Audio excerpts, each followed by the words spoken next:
Hello people, good morning. My name is Nimat Aleshiloye and you're live at Ibile.tv with Good Morning Lagos. My name is Nimat. And I am Lucky Odion. Good morning. Okay, so today we'll be starting with the Guardian newspaper, and on it we have Call Maxim, Sim Boxing, Endanger National Security. Anxiety mounts over violence, rigging ahead of Ekiti polls. New national carrier to take off by December, says Sirika. And also, Lagos plans sign language booklet for police station, banks, hospital. The Lagos state government has said it intended distributing basic science language pamphlets for communication used in police stations, hospitals, banks, and other places where persons with hearing and speaking impairments seek services. This was disclosed by the Commissioner for Youth and Social Development, Mr. Agbola Dabiri, at the 2018 Sign Language Training Workshop themed Towards an Inclusive Lagos in Alausa. According to him, the idea of the sign language booklet has become a necessity in addressing communication difficulties faced by persons living with speech impairment when seeking for services in public places. Chairman of Lagos State Office of Disability, LASUDA Board, Dr. Waheed Oki, disclosed that over 2,000 persons have been trained to communicate with hearing impaired persons since establishment of the office in 2013. Okay. We have something, we'll be taking something on the business in the Guardian. Banking industry remains viable despite emergence of fintech, that's the financial technology. Yes. So as technology continues to impact activities in the country's financial space, the chairman of the Lagos chapter of the Chartered Institute of Bankers of Nigeria, Kola Abdul, has said the changes in the industry will not affect the viability of banks. Speaking at a press conference to announce the upcoming 2018 Lagos Bankers and Stakeholders Night, Abdul said banks would still be doing business except that the way it is done would be different. Abdul stated that contrary to the belief that fintech will take over traditional banking roles, fintech will only change the dynamics of jobs and skill sets in the banking industry. He explained that the changing dynamics of the banking system occasioned by innovation in fintech had prompted a theme for this year's Bankers and Stakeholders Night. The banker revealed that one of the important objectives of this chapter is to replace the existing secretarial complex with a structure that edifies the organization's status. We will be selling some of the floors to financial institutions to have their name written in the sand of time, because when the bank decides to put its name in an institute structure, it goes beyond that bank. What else do we have? On the Daily Sun, we have Southeast Governor rejects ranching in zone, back Owaneze on restructuring demand. We have the police deploy 30,000 personnel. PDP accuses APC of rigging plots. It is not true, APC. And this is for the Ekiti Guba. We have the RAPC perfect MOU with PDP.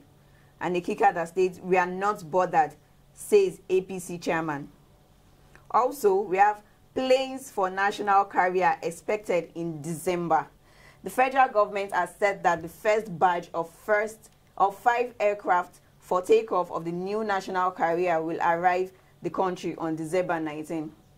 This came as the government received the outline business case certificate of compliance for the establishment of the proposed national carrier with a pledge to deliver to Nigerians the new airlines on December 24, 2018. The Minister of State of Aviation, Mr. Adi Sirika, who received the certificate from the Director General, Infrastructure Concession Regulatory Commission, ICRC, Mr. Chidi Izuwa, in Abuja, expressed his satisfaction with the transaction advisor for carrying out their assignment with utmost diligence and timeliness. Okay. We'll take the piece on the gubernatorial election. So the IGP deploys 30,000 police personnel. The Inspector General of Police, the IGP, Ibrahim Idris, has deployed 30,000 police personnel to Ekiti State to ensure a peaceful, credible, free and fair election. The Ekiti governorship contest is scheduled for this Saturday. Similarly, the IGP has also announced a temporary relocation of the Deputy Inspector General of Police in charge of operations to Ekiti State. This is even as he asked police commissioners of 7 states to be on red alert. In a statement released by the force spokesman, Jimoh Moshood, the police said the DIG operation is expected to be assisted by an Assistant Inspector General of Police, 4 Commissioners of Police, 8 Deputy Commissioners of Police, and 18 Assistant Commissioners of Police. They are expected to man each senatorial district and provide security for the 2,451 polling units and voting points, 177 wards and the 16 councils.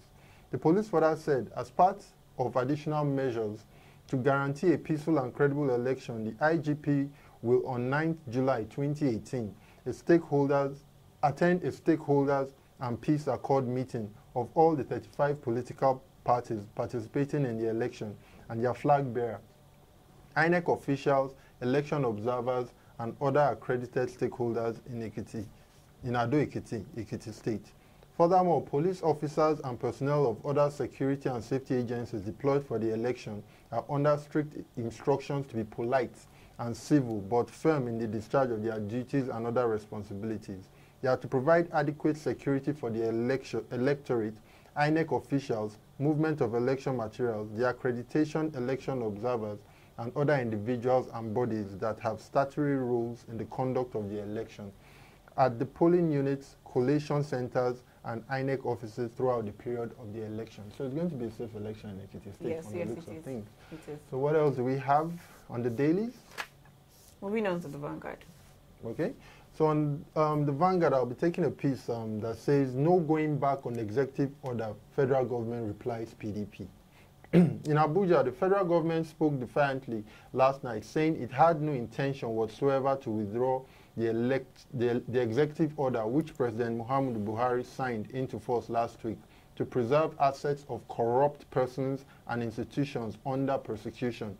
President Muhammadu Buhari on Thursday signed an executive order to improve his administration's fight against corruption. The government said it acted in the best interest of Nigeria in putting the order into effect and would not pull it back, as it was not peculiar to Nigeria but widely used phenomenon in other democratic countries of the world. Attorney General of the Federation and Minister of Justice Abubakar Malami made the position of the government public while responding to inquiries by Vanguard yesterday. The minister said the administration was not surprised by the opposition to the order, knowing that some elements that had looted the country and plunged it into recession would be uncomfortable with the new direction. Although he did not mention People's Democratic Party, that's the PDP, which on Friday opposed the new order, Malami said no amount of blackmail or misinformation will make the government withdraw the order.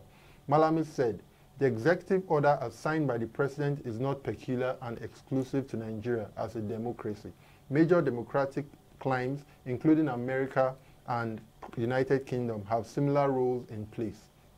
In the US, you have executive order blocking the property of persons involved in human rights abuse or corruption, which was signed in 2017. The presidency is going strong on this. Yes. Really, really strong on the executive order.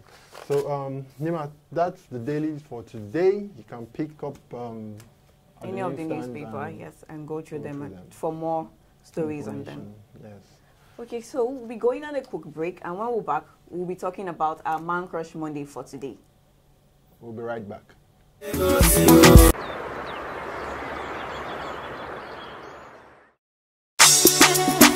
Ain't tight. Somebody else. Beautiful Lagos. Hey. Land of mercy, land of success. For Lagos, everything is done change. I say governor body is doing a great job. Street lights all over Lagos. It's bringing out the beauty in Lagos. From Third Mainland to Ikeja, no more traffic. Iya no woro, alapere, he don't settle. Business good for Lagos. See boys they hammer for Lagos. Yes they walk, yes they joke. No place like Lagos. And no place like Lagos. Beautiful city, hello place like Lagos. Beautiful people, hello place like Lagos. Beautiful city, beautiful Lagos. Hello, welcome back to the program. It's still Good Morning Lagos. For those joining us, we just finished our newspaper review, and now we'll be talking about our Man Crush Monday. And our Man Crush Monday for today is no other than Governor Akinwumi Ambode. Well, Man Crush Monday for you, right? Man Crush Monday for me, but he's someone we should look at today and say, who should be the man that we should celebrate on this Monday morning? And he should be the man we should celebrate in Lagos State. So what can we tell our viewers about? Oh yes, the governor? Governor Akinwumi Ambode was born June 14, 1963, and is the present governor of Lagos State. He was a civil servant for 27 years and a financial consultant before running for public office as governor of Lagos State in 2015. Governor Ambode ran for office of the governor of Lagos State in April 2015 as a member of the All Progressive Congress, the state's ruling party. He won the election, just defeating the second place candidate, Jimmy Agbaje of the People Democratic Party, by 150,000 votes. He began his tenure as the governor of Lagos State on 29 May 2015, succeeding former Governor Babatunde Fashola. Well, let's take a look at his early life and his education. Akinwumi Ambode was born, as she said, on 14 June 1963 in Ekpe, Lagos, into the family of Festus Akinwale Ambode and Christiana Oluleye Ambode as the sixth of 10 children. Ambode attended St. Jude's Primary School, Ebute Metta, Lagos, from 1969 to 1974, where he sat for the National Common Entrance Examination. From 1974 to 1981, Ambode attended Federal Government College, Warri, in Delta State. From 1981 to 1984, he attended the University of Lagos, where he studied accounting, graduating at the age of 21. He also had a master's degree in accounting from the University of Lagos, and he qualified as a chartered accountant. Ambode was awarded the Fulbright Program Scholarship for the Hubert Humphreys Fellowship Program in Boston, Massachusetts. He also attended the Wharton School of the University of Pennsylvania for Advanced Management Program. Other institutions he attended for courses and programs include Cranfield School of Management, Cranfield, England, the Institute of Management Development, Lausanne, Switzerland, INSEAD, Singapore, and John F. Kennedy School of Government in Harvard, Boston, United States. Okay, so we'll be looking into his career as inside the civil service. From 1988 to 1991, Governor Akinwumi Ambode was the... Hello, welcome back to the program. It's still Good Morning Lagos. For those joining us, we just finished our newspaper review, and now we'll be talking about our Man Crush Monday. And our Man Crush Monday for today is no other than Governor Akinwumi Ambode. Well, Man Crush Monday for you, right? Man Crush Monday for me, but he's someone we should look at today and say, who should be the man that we should celebrate on this Monday morning? And he should be the man we should celebrate in Lagos State. So what can we tell our viewers about? Oh yes, the governor? Governor Akinwumi Ambode was born June 14, 1963, and is the present governor of Lagos State. He was a civil servant for 27 years and a financial consultant before running for public office as governor of Lagos State in 2015. Governor Ambode ran for office of the governor of Lagos State in April 2015 as a member of the All Progressive Congress, the state's ruling party. He won the election, just defeating the second place candidate, Jimmy Agbaje of the People Democratic Party, by 150,000 votes. He began his tenure as the governor of Lagos State on 29 May 2015, succeeding former Governor Babatunde Fashola. Well, let's take a look at his early life and his education. Akinwumi Ambode was born, as she said, on 14 June 1963 in Ekpe, Lagos, into the family of Festus Akinwale Ambode and Christiana Oluleye Ambode as the sixth of 10 children. Ambode attended St. Jude's Primary School, Ebute Metta, Lagos, from 1969 to 1974, where he sat for the National Common Entrance Examination. From 1974 to 1981, Ambode attended Federal Government College, Warri in Delta State.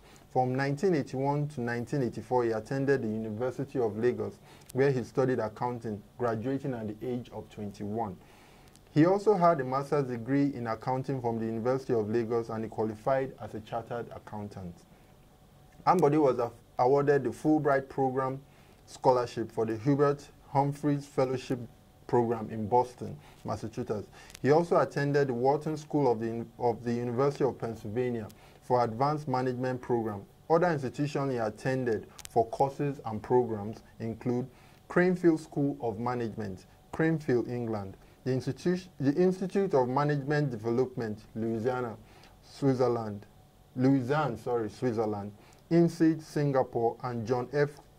Kennedy School of Government in Harvard, Boston, United States.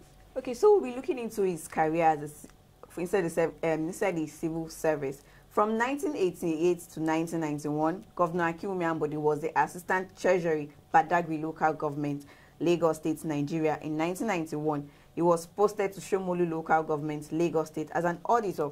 He also had the position of Council Treasurer in Shomolu Local Government in the later years.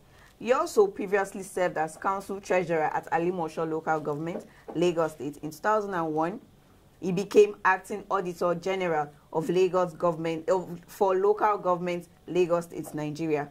This position was confirmed by the State House of Assembly.